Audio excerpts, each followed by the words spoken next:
Kerala story 2కి సంబంధించిన trailer release అయింది. ఆ ట్రైలర్లో ఒక సీన్ ఉంటుంది.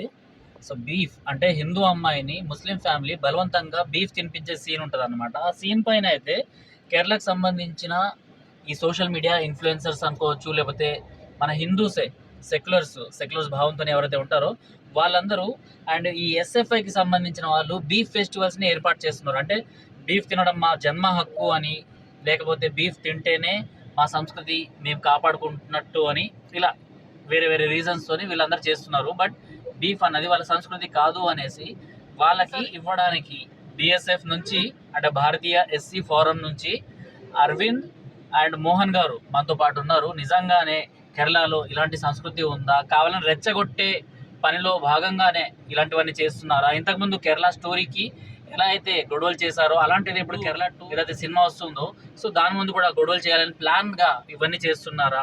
అండ్ కమ్యూనిస్ట్ గవర్నమెంట్స్ ఉంటే హిందువుల పైన నిజంగా ఇలాంటి అంటే హిందూ కల్చర్స్ పైన ఇలాంటి అటాక్స్ సర్వసాధారణమైన. సో అరవింద్ నువ్వేమంటావు? అంటే ఈ బీఫ్ తినడము కేరళలో అంతా కామన్గా నడుస్తుంది అనేసి వాళ్ళు చెప్పుకొని వస్తున్నారు. నిజంగానే ఒక బిఎస్ఎఫ్ నుంచి అంటే ఒక దళిత సంఘం నాయకుడిగా నువ్వేం చెప్తావు దీని గురించి? కేరళ రాష్ట్రంలో ఉన్న ప్రభుత్వం కమ్యూనిస్టు ప్రభుత్వం.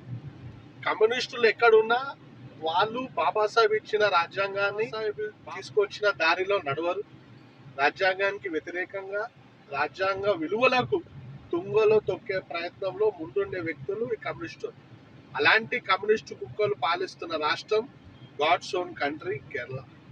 దౌర్భాగ్యం ఏంటంటే కేరళలో దేవుళ్ళ నిలయం అంటాం మనం, కానీ అక్కడ ఉన్న వాళ్ళంతా రాక్షస జాతికి చెందిన కొడుకులు. ఇప్పుడు బీఫ్ తినాలని సాంస్కృతిక సాంప్రదాయం మన దగ్గర ఉంది, అది తురుకోలు తింటారు. అలా దాంట్లో పొలాలు గిలాలు పండించే స్తోమత ఆవులతో ఉండయి, ఆ భూములకు అవి సెట్ కావు కాబట్టి ఆ కొడుకులు అవే కోసుకొని తింటారు.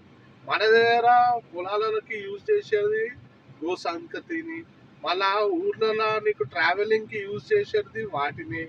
మరి ముఖ్యంగా ఎస్సీ బీసీ కమ్యూనిటీలు పొలాల దగ్గర మీకు మిషనరీ ప్రోడక్ట్స్తోని వాళ్ళు వ్యవసాయం చేయడానికి మా దగ్గర అంత స్తోమత లేదు, డబ్బులో ఆర్థికంగా వెనుకబడి ఉంటాం కాబట్టి ఆవులను ఎద్దులను ఈ గోజాతికి చెందిన సంతతి ద్వారానే మేము ఇవన్నిటిని వాడతాం.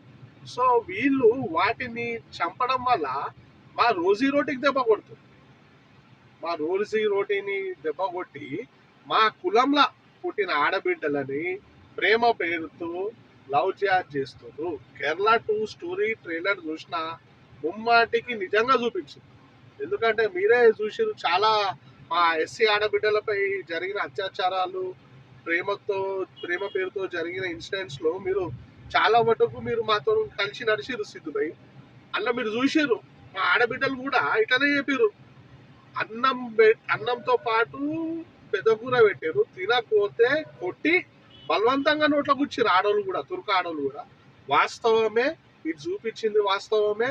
మా బాధిత దళిత ఆడబిడ్డలు చెప్పిన నిజం కళ్ళకి కట్టినట్టుగా కేరళ స్టోరీ 2 ట్రైలర్లో చూపించడం జరిగింది. ఇక ఎస్ఎఫ్ఐ అంటే దుర్మార్గులాలు, దేశానికి అంటే రెచ్చగొట్టడానికి చేయాల్సిన అవసరం ఉందంటారా నిజంగానే? అంటే ఒకే సంస్కృతి సంప్రదాయాల్లో మనం అందరం కలిసిమెలిసి ఉండాలి అనేసి అంటారు. అండ్ సెక్యులరిజాన్ని ప్రదర్శించడం కోసము కేవలం బీఫ్ని మాత్రమే యూజ్ చేయాలా, పోర్క్ని ఎందుకు యూజ్ చేయకూడదు అనేసి చాలా మంది ప్రశ్నిస్తున్నారు. దీనిపైన మీరేమంటారు? అంటే ఈ కలిసిమెలిసి ఉండాల దుకాణం కేవలం మన హిందువులే తెలుసుకొని కూర్చుంటారే. తుర్కోన్కి కానీ తుర్కోలకి ఇవన్నీ ఉండయి. కేవలం వాళ్ళు ఏం చేసుడు, हमारा मजहब को बढ़ाना, इस हिंदू लड़कियों को क्रिश्चियन लड़कियों को प्यार के नाम पे पटाना, उन लोगों को धर्म परिवर्तन कराना అనే సిద్ధాంతంతోనే ఉంటారు తప్ప వాళ్ళకి భాయిచారా అనేది ఏమి ఉండదు. కేవలం ఇస్లాంని పెంచాలా చేయాలని దాంట్లో ఎస్ఎఫ్ఐ, పిఎఫ్ఐ, ఎస్డిపిఎఫ్ఐ ఇవన్నీ సంస్థలు తోడై ఈ ముస్లిమ్స్ని ఎంకరేజ్ చేస్తారు. ఇప్పుడు మీరు చూడుర్రి, ఆడదాకెందుకు పోతుర్రి, ఆడ గోవా బన్ అమ్ముకునేటోడు ఓడో వల్లిగాడు గొల్లిగాడు కర్నూలులో ఉండేటోడాడు ఆడొచ్చి మేడారం జాతర, మేడారం పూజారులు ఏం చెప్పారు, ఈ గిరిజన సాంప్రదాయం రబై ఈడ హలాల్ ప్రొడక్ట్స్ మీరు తీసుకొచ్చి ఈడ అమ్మకూర్రి, మా కట్టుబాటు మా సాంప్రదాయాలను హేళన చేయొద్దని చెప్పారు.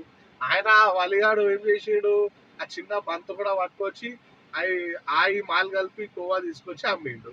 అంతే. దానికి అయ్యో ఒక పేద ముస్లిం కోవా బనుది అమ్మొద్దా, అది అమ్మొద్దా అంటే ఆయనకి నానా హంగామా వేసి మన సెక్యులర్ హిందువులు, సోకాల్డ్ సెక్యులర్ హిందువులు ఆయనకి లక్షలు లక్షలు దారబోసి. కానీ అదే గిరిజన బిడ్డలపై ముస్లింలు దాడి చేస్తే ఏ ఒక్క సెక్యులర్ హిందూ అన్న ఒక రూపాయి వాళ్ళకి సాయం చేసిండా? వాళ్ళకి అండగా నిలబడ్డా? నిలవలే. కురుకోడు కనిపిస్తే చాలు వీళ్ళు వాళ్ళ కోసం ఏమన్నా చెప్తారు.